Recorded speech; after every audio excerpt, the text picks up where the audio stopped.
नमस्कार साथियों, मैं रमेश सिंह चंदेल एडवोकेट।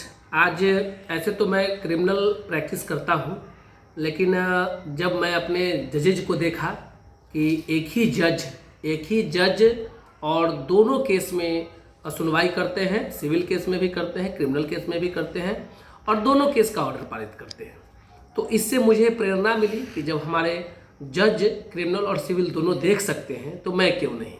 तो मेरे अंदर भी जिज्ञासा हुआ कि भाई सिविल केस भी देखा जाए, और लोगों का अपार स्नेह है मेरे साथ, मेरे मौकिल बंधुओं का, तो वो भी जो क्रिमिनल केस देते हैं वो भी सिविल केस लेके आए।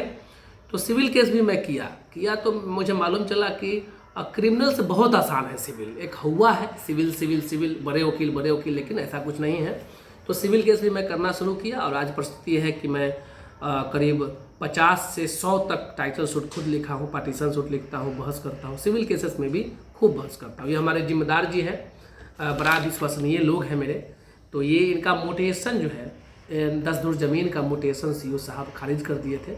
बड़ा चिंता में थे, परेशानी में थे, और चूँकि इनका क्रिमिनल केस हम करते थे तो विश्वास करके सिविल केस भी दिए मोटेशन।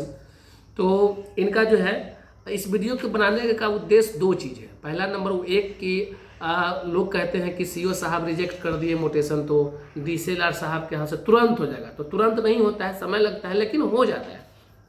तो इनका एक मोटेशन खारिज हो गया था, सीओ साहब कर दिए थे, तो मैं एक मोटेशन अपील फाइल किया जिसका नंबर था 1307-23-24, यानी 2024 में हम दाखिल किए थे।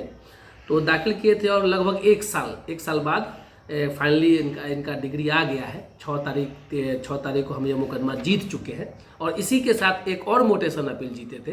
तो बड़ा खुश है, हम इनसे सुनवाते हैं, थोड़ा सा नज़दीक लेके आइए।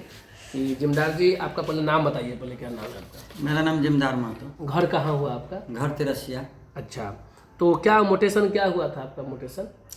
मोटेशन तो अपने बहुत अच्छा काम कैली, मैंने अपने सीओ साहब खारिज कर दिले रहे। हाँ, सीओ साहब खारिज कर दिले। तो आप उम्मीद करके मेरे पास आए थे? उम्मीद करके अपने के पास आईली। हाँ, तो क्या हुआ? अब मेरे पास आए तो आपका डिग्री हो गया, जीत गया केस। तो जो है कि हमारा केस हो गया, जीत हो गया, मेरा पूरा भरोसा, पूरा विश्वास है। अच्छा, तो लगभग कितना दिन केस चल रही है? केस लमसम साल भर में आप कोई मोटेशन डीसीएलआर साहब के यहाँ से जीत गए हैं, और इनका ये ऑर्डर भी है, आप लोग भी देख सकते हैं, ये ऑर्डर भी इनका आ गया है कि सीओ साहब का जो आदेश है उसको विखंडित किया गया और फिर से नवीन आदेश पारित होगा। इनके सपोर्ट में इनका दाखिल खारिज हो जाएगा। तो इस तरह से विश्वास करना होता है, जैसे कि इन्होंने किया। ये बहुत ही मेरे गिने चुने मौकिल में से एक हैं, और बड़ा सहयोग भी करते हैं निस्वार्थ भाव से। लोगों को भी कहते हैं कि आप उनके पास जाइए। तो ये इसका मैंने ये वीडियो बनाने का उद्देश्य ये हुआ कि आपको सब्र रखना होता है। सब्र रखिए, धैर्य रखिएगा, सब्र रखिएगा तो जीत हासिल होगा। हड़बड़ाने से अलबलाने से क्या होता है कि नुकसान के सिवा फ़ायदा नहीं होता है।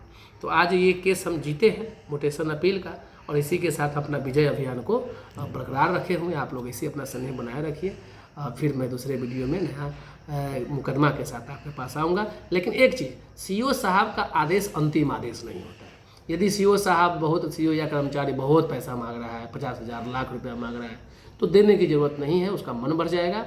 आप क्या है कि उनको खारिज करने दीजिए, खारिज ही करते हैं। पैसा नहीं मिलता है, मोटेशन वो नहीं करते।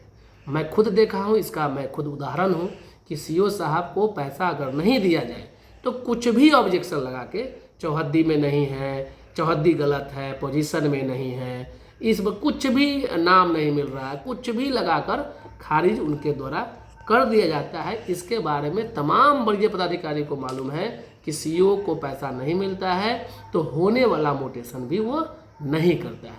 तो उनका आदेश अंतिम आदेश नहीं होता है।